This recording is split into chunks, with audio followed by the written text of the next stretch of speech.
Okay.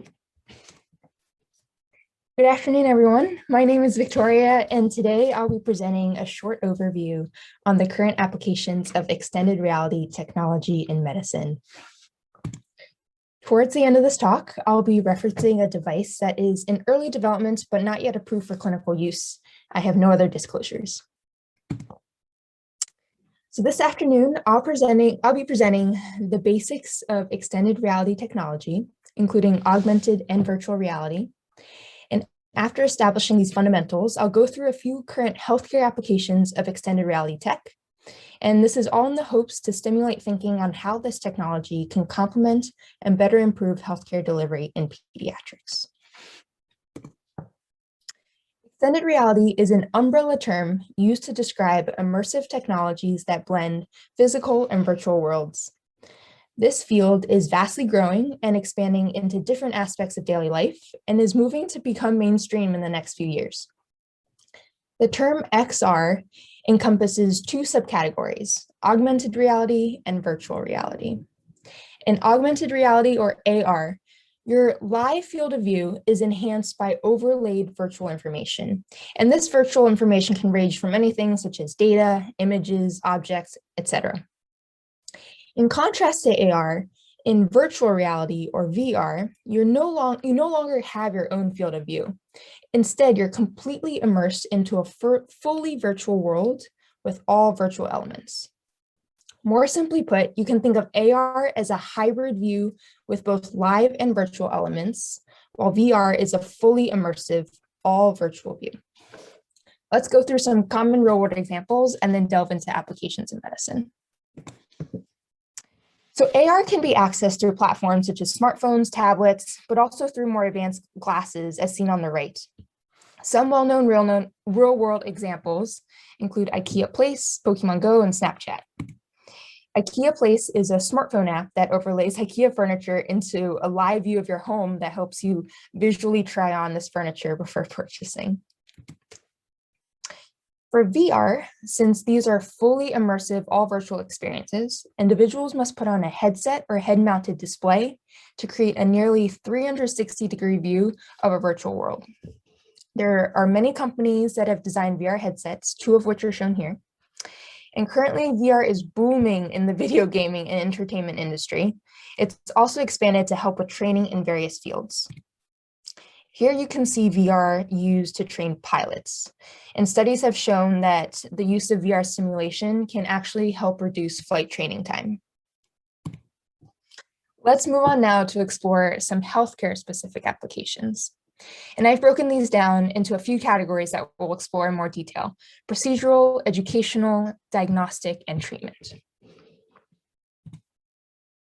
So AR and VR are vastly changing the surgical field in a variety of ways, having the potential to help with not just surgical training, but also pre-surgical planning and real-time surgical execution. Pictured here is the Hopkins Institution's first augmented reality surgical case performed by Dr. Timothy Whitham and his neurosurgery team almost 1 year ago in June 2020. They wore fancy AR headsets that projected an image of the patient's anatomy that was derived from CT scans obtained prior to surgery. This visualization helped with screw placement for spinal fusion surgery. AR has not just helped in the realm of large surgical procedures, but also for smaller, more frequent procedures such as blood draws and IV insertions. In the Hopkins Children's Center, we've seen our wonderful nurses utilize vein visualization technology to help with sticks in our pediatric population. This uses infrared imaging to create a real-time visual map of subcutaneous vasculature up to 10 millimeters deep and has really helped to improve first stick success rates. In the educational realm, AR has applications for enhancing trainee education, patient education, and simulation-based trainings. A number of companies have developed AR for teaching anatomy virtually rather than via traditional cadavers. AR and VR have also been used for procedure-specific trainings, which can not only help residents and fellows, but also be adapted for patient-specific education. VR has also been applied in simulation training for emergency situations such as ACLS or PALS.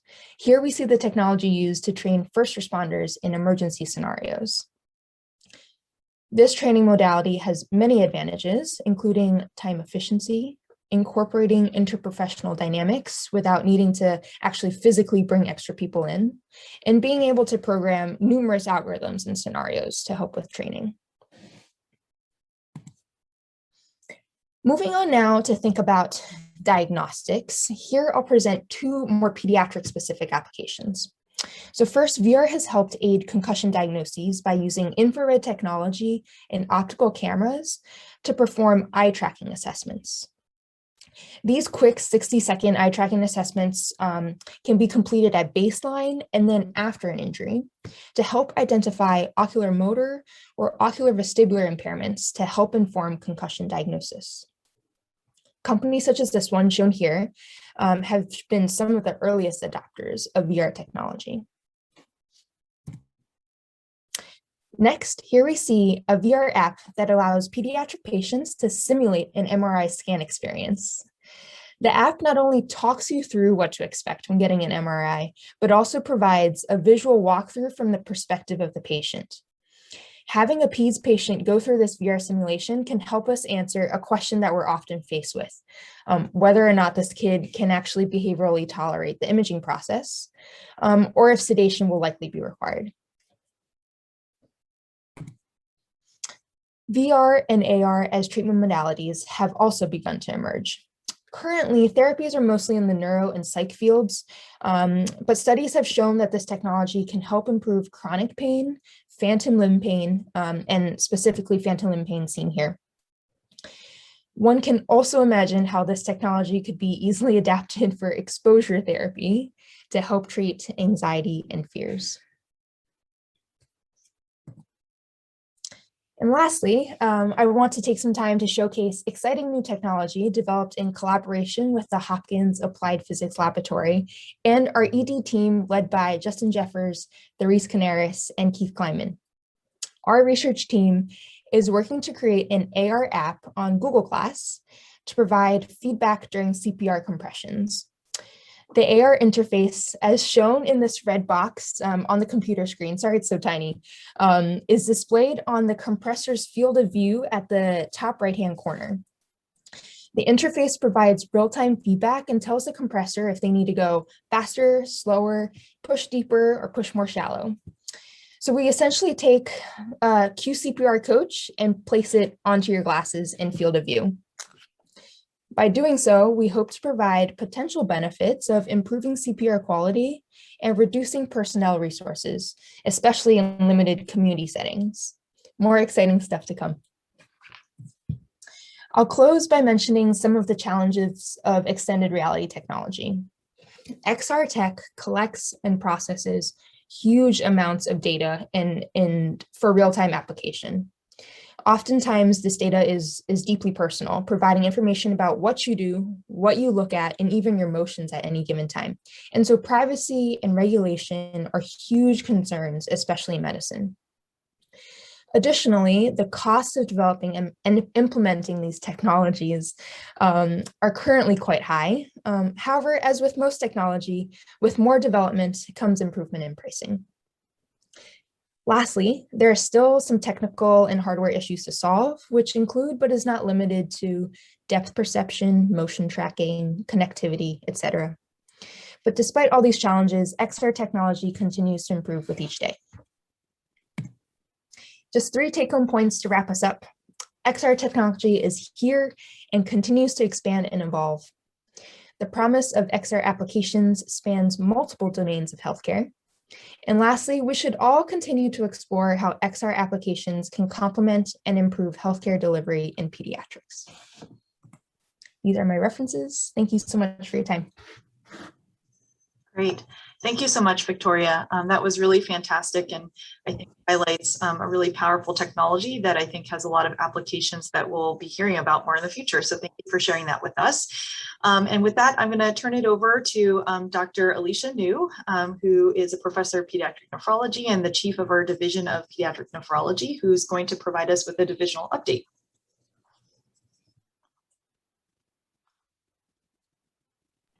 Okay, thank you very much for that introduction.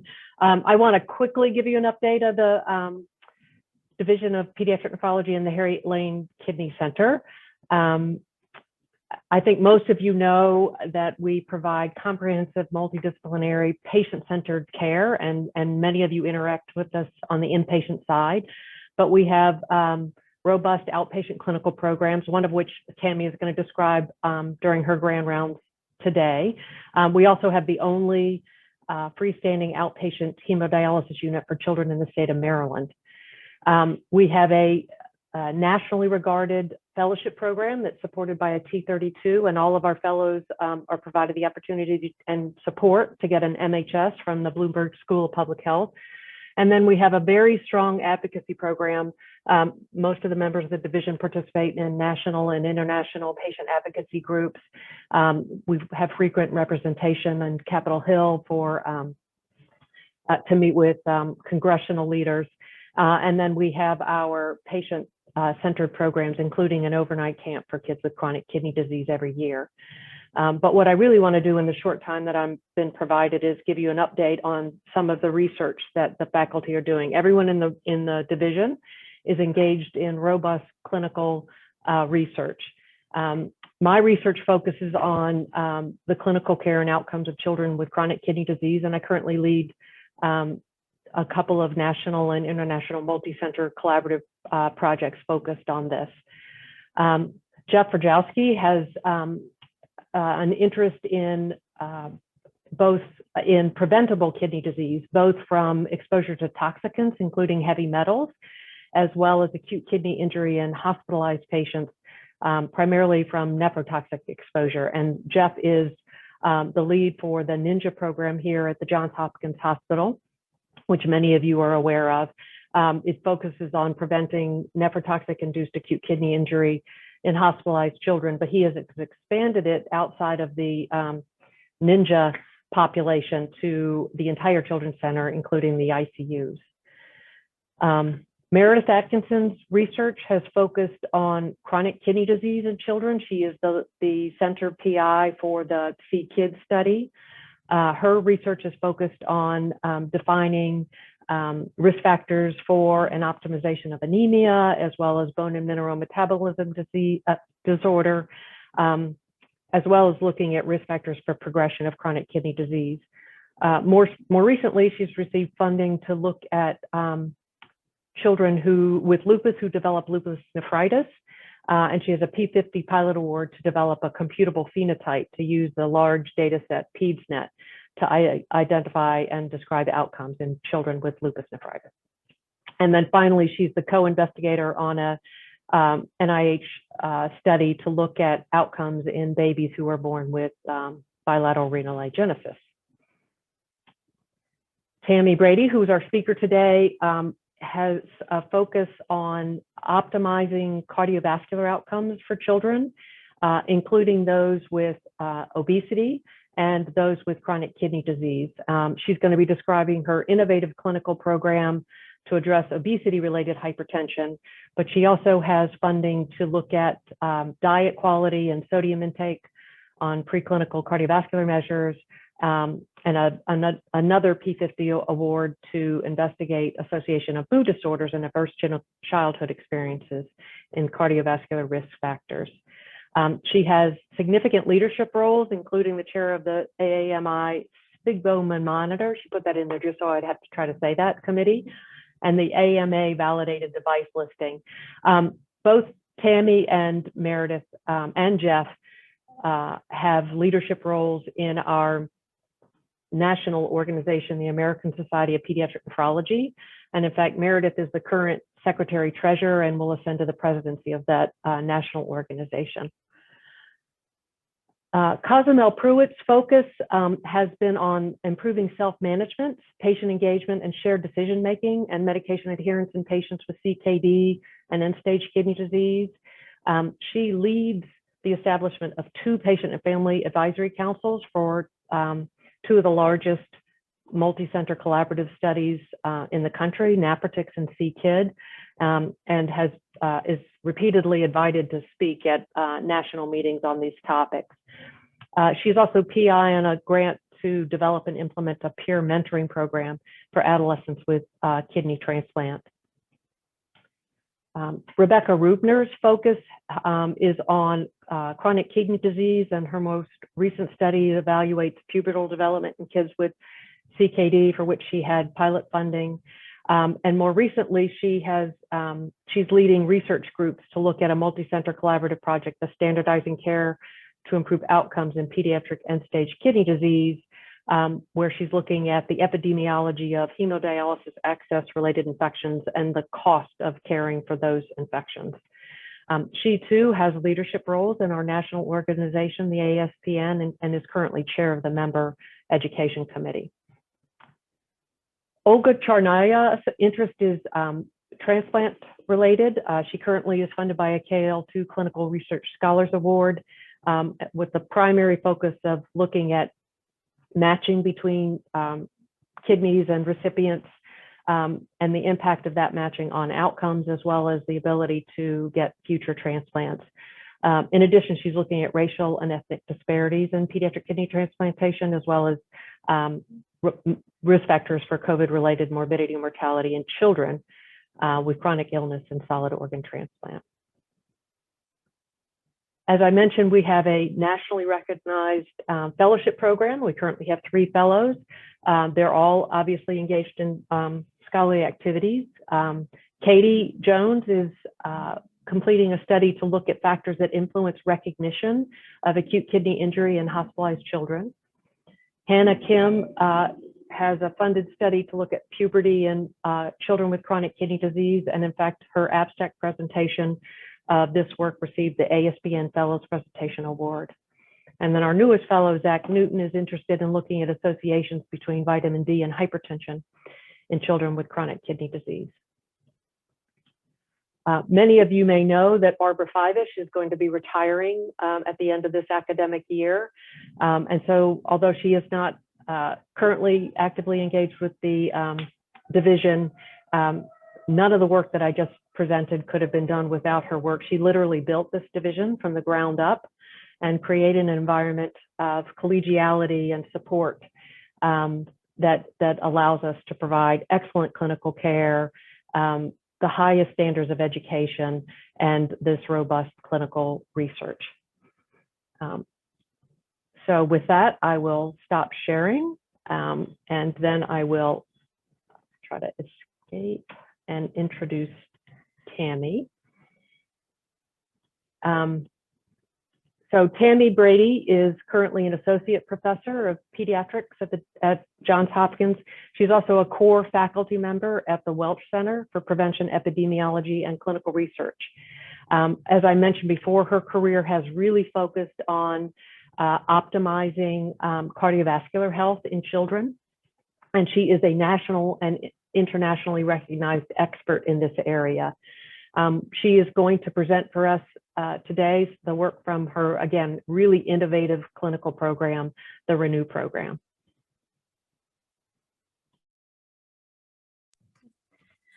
Thank you so much, Alicia, for that introduction, and thank you all for inviting me to speak today. I'm really excited to present to you the research from my Renewal Clinic Cohort, or what is more formally known as the Reversing the Negative Cardiovascular Effects of Weight Clinic.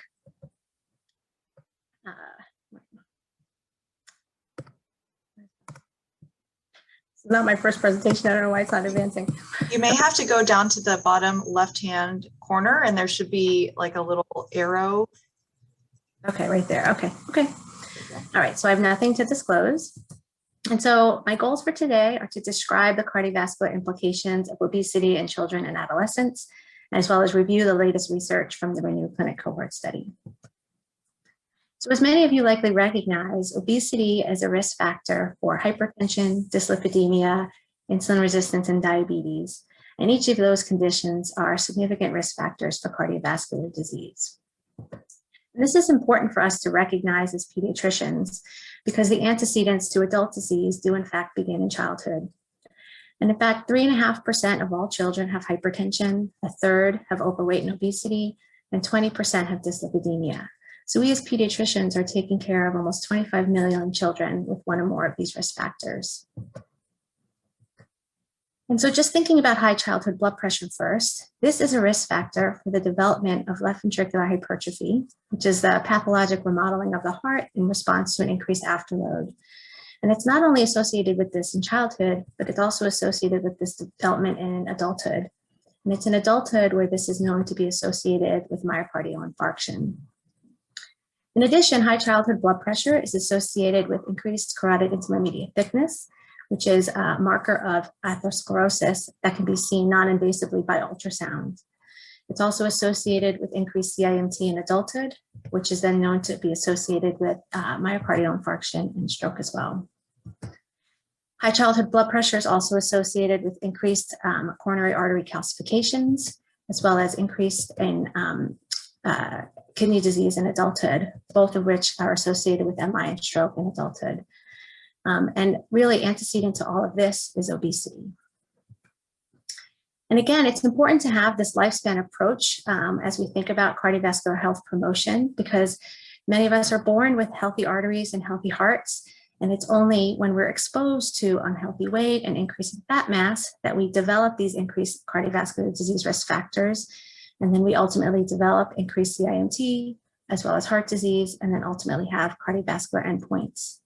But what I really want to emphasize is that along this trajectory, there are multiple opportunities for us to intervene to either prevent or really treat each of these conditions, which will hopefully ultimately decrease these cardiovascular endpoints. And so by preventing obesity, we should hopefully be able to then prevent hypertension, dyslipidemia, and diabetes, and hopefully abolish cardiovascular disease. Now, this idea of cardiovascular disease prevention beginning in youth was really emphasized in the most recent American Academy of Pediatrics clinical practice guidelines. And I just want to emphasize this one table there. And you can see really at every opportunity, we should take a chance to provide lifestyle counseling to promote healthy weight and healthy nutrition. Now, this document is a blood pressure document, but I want you to notice that even with normal blood pressure, they emphasize the importance of this prevention. And this is hopefully to make an impact on this sobering trajectory of obesity in childhood, where you can see increasing prevalence of obesity in both girls and boys. And that's with class 1 obesity, class 2, and class 3 obesity. How are we doing at the Johns Hopkins Children's Center in terms of overweight and obesity? Well, when I looked at EPIC data over 2020 for all Hopkins patients from 2 to 21 years of age, I found that over 12,500 patients had obesity as a diagnosis, and over 800 patients had morbid obesity as a diagnosis. And when just searching for a BMI in the obese range for adults, there were over 9,000 patients who met that criteria. And this is important because, again, obesity has many comorbidities, and I touched upon some of those in the earlier slides. But in addition to the CVD risk factors, there's an increased risk of fatty liver, polycystic ovarian syndrome, depression and anxiety, decreased mobility, as well as sleep disorders, to name a few. And it's within this context that I developed my obesity hypertension clinic, the Renewal Clinic. And this clinic was developed to be really family focused, to help address each of the various aspects of obesity and hypertension, and to remove hopefully some of the barriers to effective treatment. And so the children who come to the Renewal Clinic come for a 2 to 2.5 hour clinic visit where they rotate through all of the providers that you see in this slide. So they'll see me for evaluation and treatment and cardiovascular disease risk assessment. They see a dietitian who gives them an assessment. And so they'll do a 3-day diet history or guided 24-hour dietary recall. And they get a personalized plan and goals. And they all see physical therapy really to assess for any barriers to being active, looking for any musculoskeletal abnormalities, and they get a personalized exercise plan.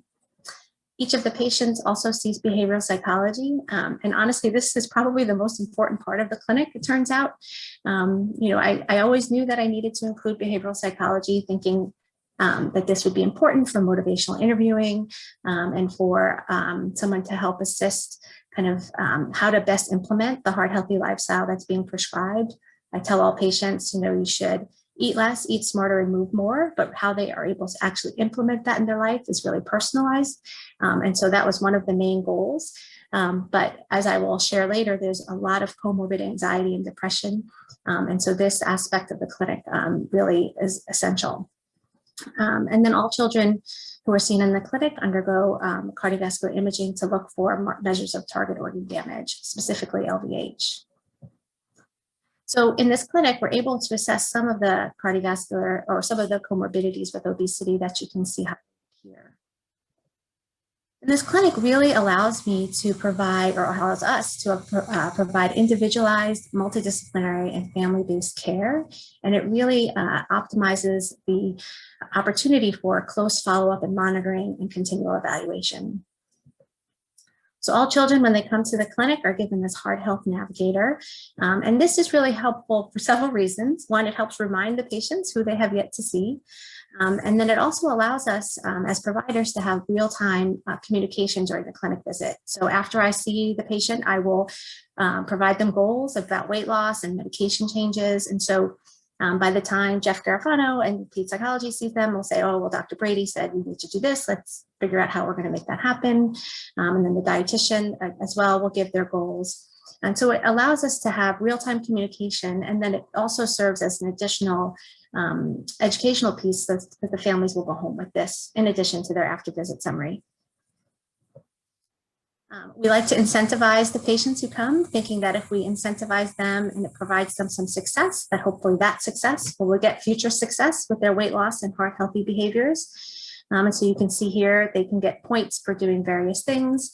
And over time, they accumulate points that they can either redeem right then and there or save up for later on.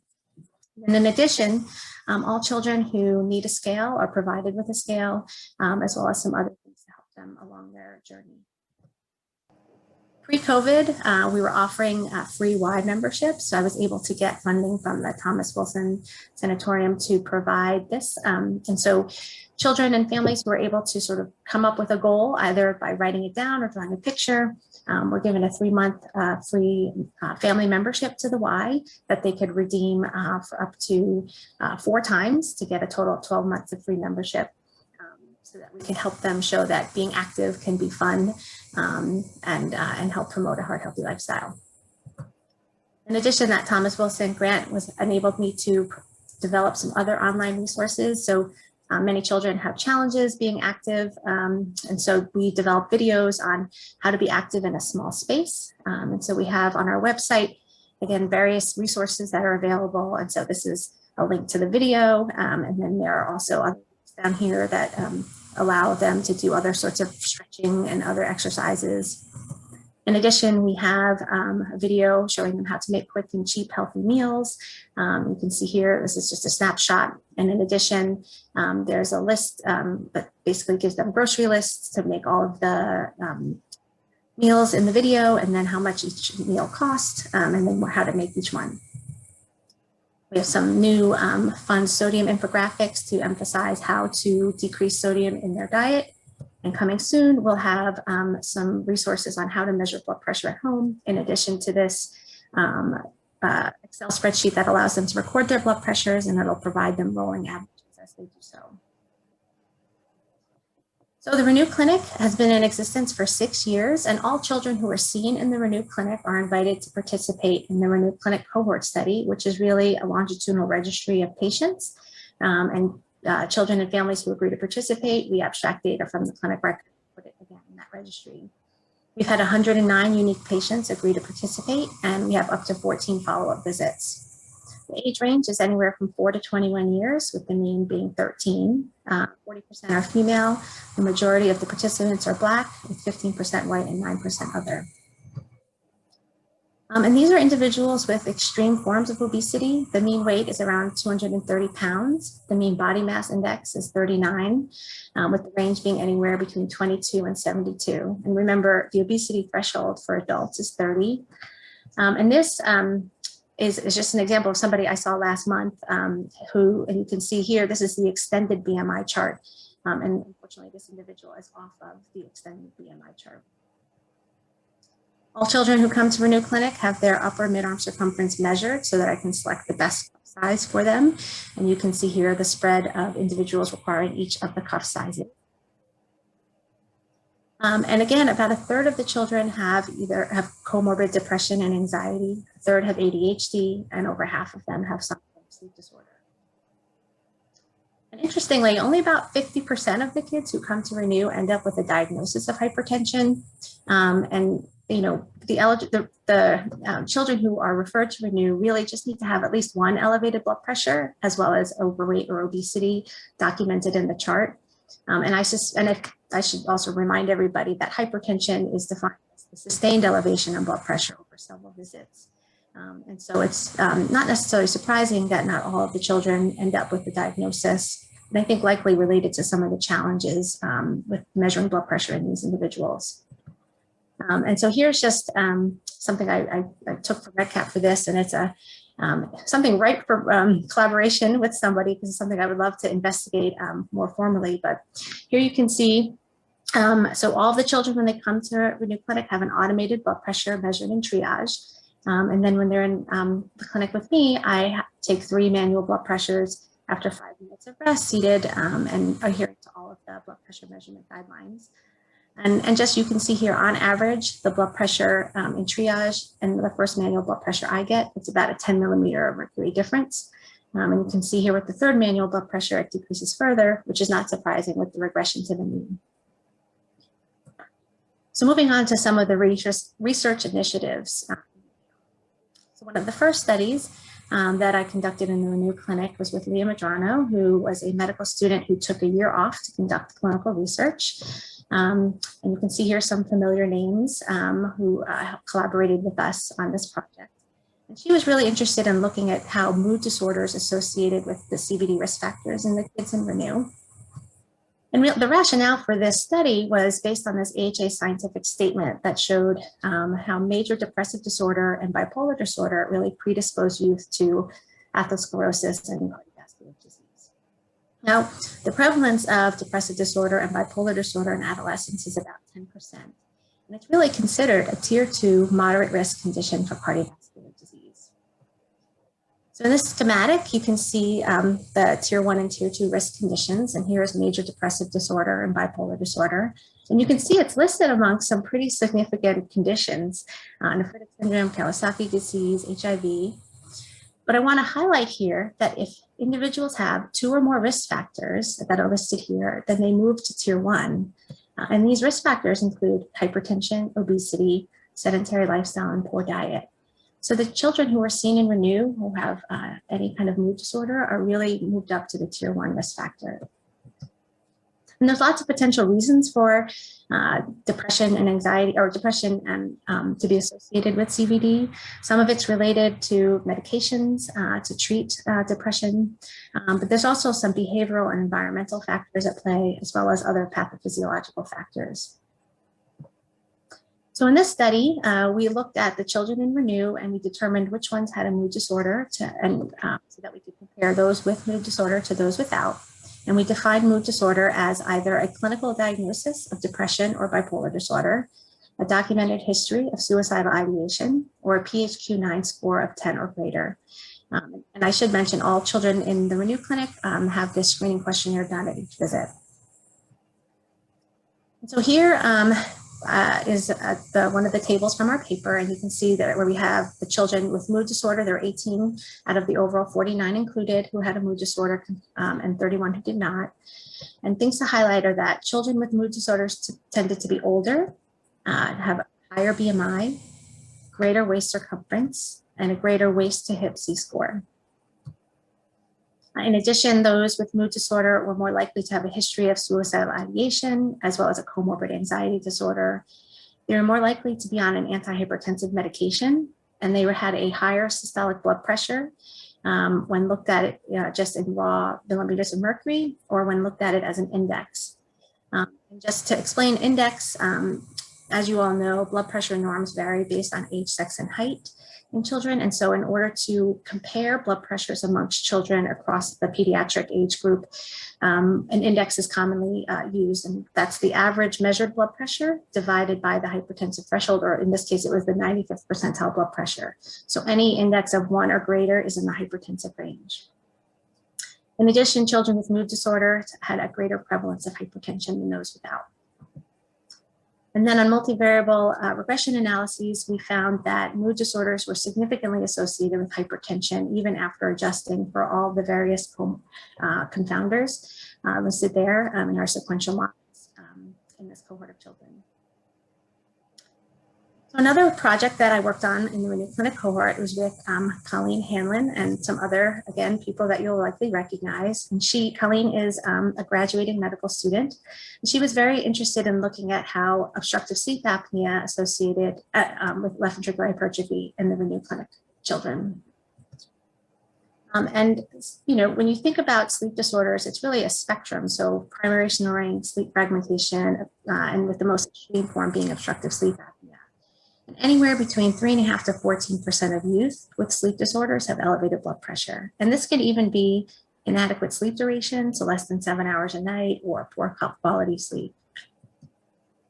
So all children who come into the Renewal Clinic Cohort are screened for OSA. And so we do this screening questionnaire every 6 months. And so the families will answer yes or no or don't know. And in this study with Colleen, we defined obstructive sleep apnea presence either with a sleep study when available or by using this validated sleep questionnaire. And so here you can see that in our cohort, we had 61 children overall. 28 of them had OSA and 33 did not. And the individuals with OSA had a greater BMI Z-score.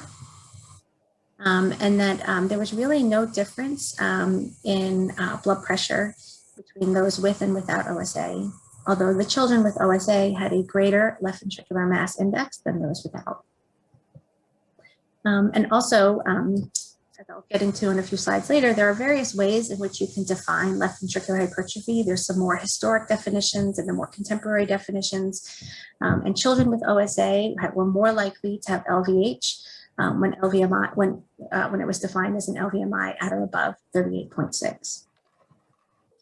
And then in our multivariable regression models, the presence of OSA was associated with LVH as defined as above 38.6 in each of our models, even after adjusting for all of our confounders. So moving on to some other cardiac outcomes, I worked with Adam Binka, who was a pediatric cardiology fellow here at Hopkins and is now faculty member in Utah. And we looked at various other measures within the Renewal Clinic Cohort. And so one of the first things we looked at was determining how the new 2017 clinical practice guidelines impacted CVD risk assessment in these children. And then we looked at the prevalence and predictors of strain in these children. And then we explored how to best index left atrial enlargement in these children. And so, as I mentioned earlier, LVH is a pathological modeling of the heart and an independent predictor of CV mortality in adults.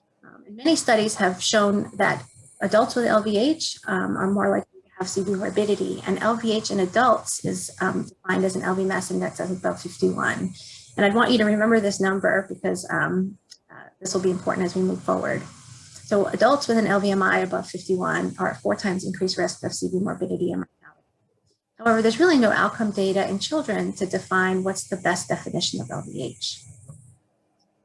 So when Adam and I looked at the prevalence of LVH in Renew, at that time there were 54 children ranging in age from 6 to 21, 57 of whom had hypertension.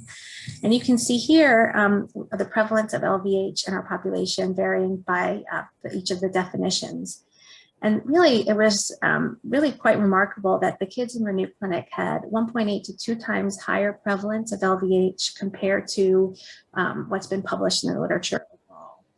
So these children really are at increased cardiovascular disease risk.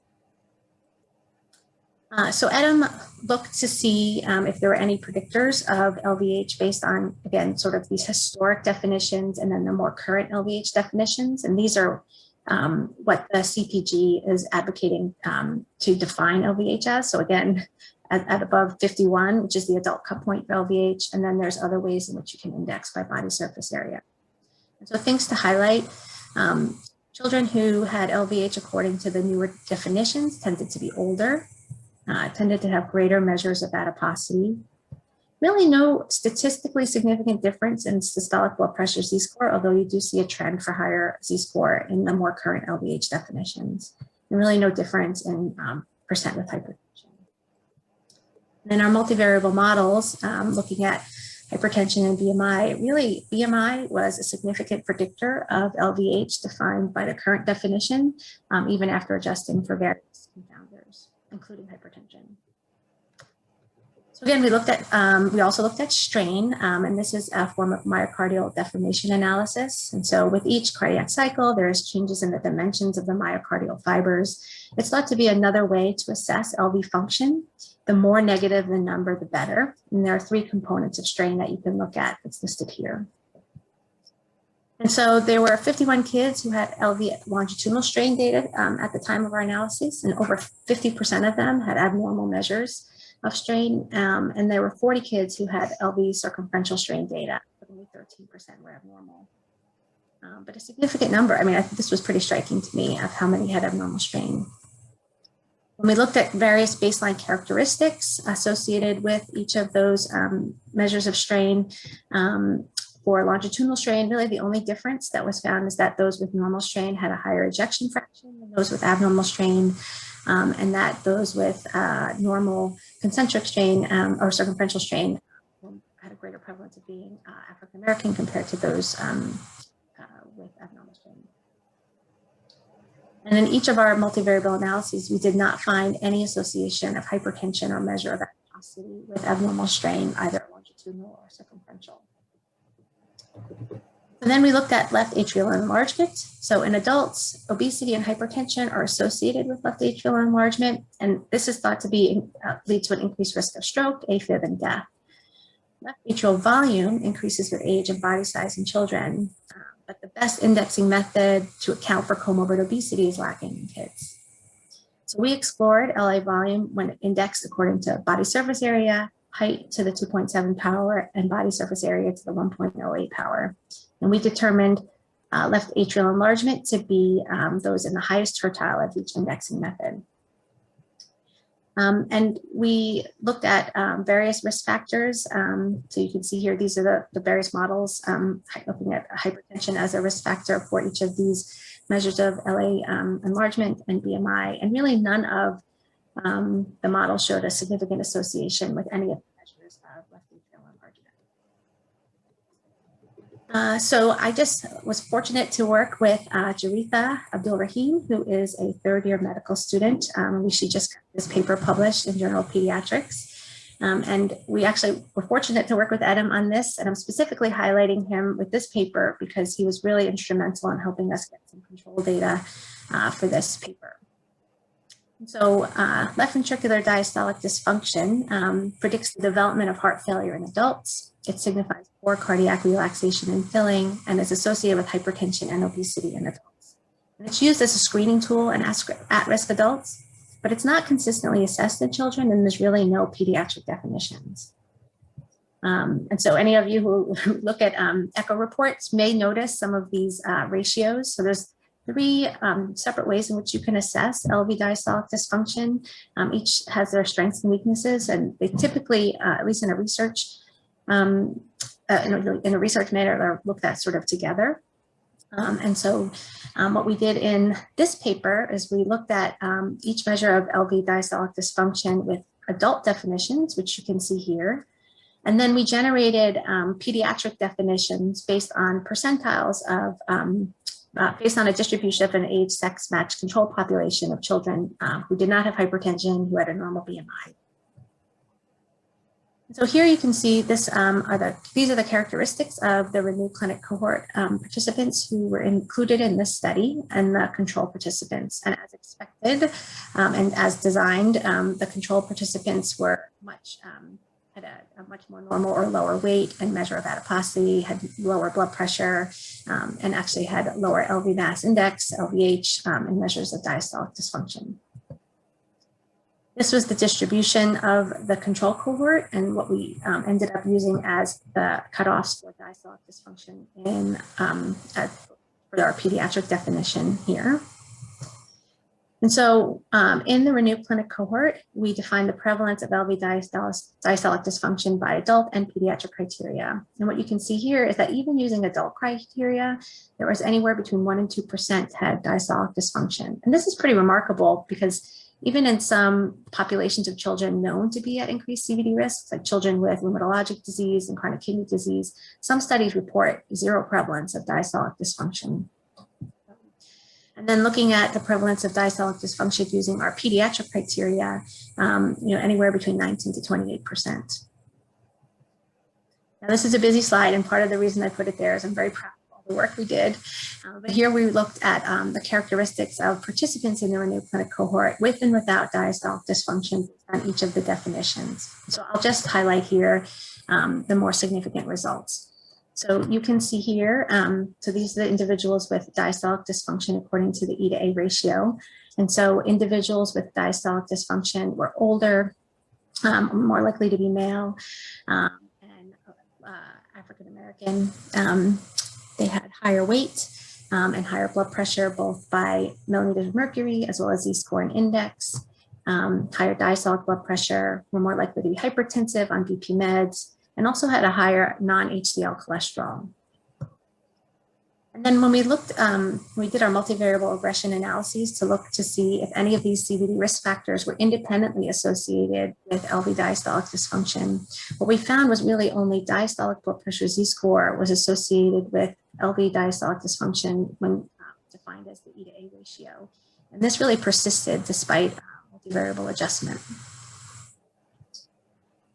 I recently worked with another medical student. She is a current second year student, and she just presented this poster at PAS.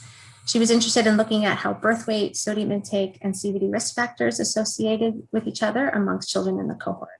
So she wanted to determine whether children who were born premature or with low birth weight,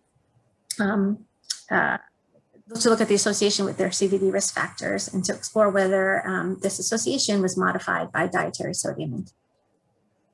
And so prematurity, again, was defined by early for gestational age, less than 37 weeks, or by low birth weight, less than or equal to 2.5 kilos. And really, the only significant difference, this was a measure of this population less than high school education. It was based on the participants' zip code. It was thought to be a marker of SES. And so children who had measures of prematurity had a lower or more likely to have lower SES by that measure. But really no other significant differences other than, of course, gestational age and birth weight, which is by design the definition. And then on multivariable regression analyses, again, finding that being born early for gestational age was associated with a greater diastolic blood pressure, even after adjusting for multiple confounding variables. But low birth weight was not associated with any of these cardiovascular disease risk factors. And so we were a little surprised at this. And so we found, among this group of kids at elevated CVD risk, that these markers of prematurity were really not independently associated with systolic blood pressure, hypertension, or target organ damage. And so we postulated that perhaps once a certain cardiometabolic profile is reached, that premature birth and low birth weight may confer less CVD risk than in other populations. And again, focusing on promoting a heart-healthy lifestyle early on is important.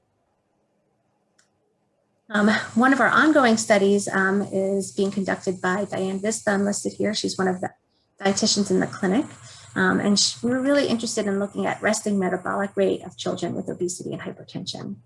And so resting metabolic rate refers to the number of calories you need when the body is completely at rest. It's what you need to support basic bodily functions. And typically, these are either measured or estimated using equations, but most of the equations were not developed in kids with obesity, so can be pretty inaccurate in this population. And there are some equations developed in youth with obesity, but the majority of those participants were European children and not from the minority backgrounds. who bear a higher burden of childhood obesity in America. And so what we wanted to do with this study was to measure the resting metabolic rate in a sample of obese, primarily Black youth, using indirect calorimetry, and then compare this measured RMR with estimated RMR using various predictive equations that are currently in use. So what happens with this is that the children lay supine. They have a clear hood over their head that collects and analyzes the air that they breathe out over a 20-minute period. And it measures the oxygen consumption and carbon dioxide production. So it's able to calculate the amount of calories burned at rest in a day. And it's important for the room to be room temperature, because you don't want them shivering or sweating, and you definitely don't want them sleeping, because that will cause them to slow. So we've had 31 children from the Renewal Clinic Cohort participate in this. Our goal had been 50, but COVID delayed our efforts in getting to 50. The mean age of the kids who participated was about 14, ranging from 6 to 20 years of age. About a third were female, and you can see the racial breakdown in the mean BMI here of 41. So this, to me, is honestly fascinating. So what you can see here on this table is, so this is the measured resting metabolic rate here, and we looked at all children, and then we stratified by sex, and then we stratified by race. And then across the top row here, you can see the various equations that we compared. And so we compared the measured resting metabolic rate with the calculated resting metabolic rate by each of these equations. And so any significant p-value means that it's significantly different. So we do not want a significant p-value. And you can see that there's a lot of significance here, indicating that many of these equations are not accurately predicting resting metabolic rate in this population. What I want to emphasize, or really highlight here, I should say, is this one equation here, Mifflin-St. which was developed in about 500 adults across a range of BMIs. Age range was between 19 and 78. There was no race information. And you can see it almost perfectly predicted the resting metabolic rate, regardless of how they were stratified. And so I think this is pretty compelling, and I look forward to finishing the study with Diane. And then the last study I'll highlight, so this is Kirstie Duchamp-Smith. Some of you may recognize she was our renal dietitian, and now she is a PhD student in human nutrition development in the Department of International Health at the Bloomberg School of Public Health. And she wanted to look at the quality and pro-inflammatory potential of diet and cardiometabolic traits in the kids in the Renewal Clinic. And so what she was just looking at is these two things. So diet quality as assessed by the Alternative Healthy Eating Index, and the pro-inflammatory potential of the diets as measured by the Children's Dietary Inflammatory Index. And so just briefly, the HEI, there's a score range between 0 to 100, with a higher number indicating better diet quality. So score increases with more fruits, vegetables, et cetera. And then the CD2, the score ranges between -5 to 5, with lower indicating better diet quality. And so the more anti-inflammatory diet, you can see alcohol, fiber, fatty acids, vitamins, et cetera. And so, so what she looked at, so in her sample, there were 90 children included. And what you can see here is that this is what their AHEI score and the CD2 score was. And this essentially indicates that the children in this cohort, they each had about a 50% adherence to the dietary recommendations or goals for their optimal diet. But other things that I want to highlight, so you can see here, this is what was measured in the sample, and this is the dietary recommendations for children. And so you can see here that they had extremely low intake of dietary fiber, extremely low intake of fruits, vegetables, whole grains, nuts, legumes, but very high intake of sodium. And then the other thing I wanted to highlight here, so she additionally looked at children who were invited for follow-up and who actually came for follow-up within the time frame for her study. And so here you can see that these are the children who came for follow-up, and they're based to compare their baseline measures with their follow-up measures. And so their diet scores really didn't change very much. But if you look here with the dietary intake, so kcals per day, that's sort of separated out by age groups, you can see here that overall, over the 6 to 12 month period of time, their kcal intake per day decreased, and that it really decreased over each age group, although not always significant, but they always decreased. But really no decrease in the adolescent or the young adult group. And so it's completely conjecture, very small sample size, but to me, this sort of emphasizes how early intervention really can make a difference, and that as children get older, we may have less of an opportunity, and these kids, are less likely to be at the mercy of their families for what they're buying in their homes. And so I think this is just compelling research that really needs to be explored further. And also here you can see that their sodium intake did decrease over the length of the follow-up. We have several ongoing initiatives, and so I'm working with Dr. Jeff Garofano on investigating the association of sleep with CVD risk among kids in the Renewal Clinic, and I'm working with a current first-year medical student to determine if sex modifies the association of mood disorders with CVD risk factors. So in conclusion, children with overweight and obesity and elevated blood pressure have multiple comorbidities and are increased cardiovascular disease risk. And a multidisciplinary clinic to address the multiple medical conditions that intersect is efficient, family-focused, and collaborative. And there's lots of work yet to be done. So with that, I will end. Thank you for your attention. I'm happy to answer any questions. Great. Thank you so much, Dr. Brady. That was really fantastic, and I think encompasses such a large body of work. So thank you so much for sharing that.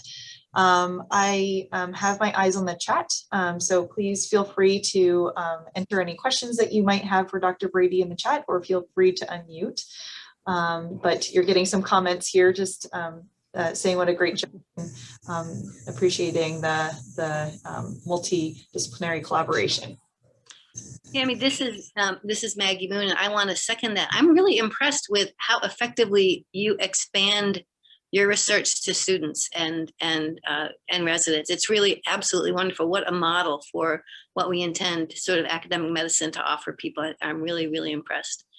And I had one question about a lot of your studies use race as black or white, or really sort of simple definitions of race. How is that changing over time? We become more and more of a blended society, and also there's all this sort of data that race probably isn't the indicator that we think it is. How are you managing that in applying your research to your clinical care? Yeah, I completely agree with you. And I think I sort of struggled as I was making these slides because some of the,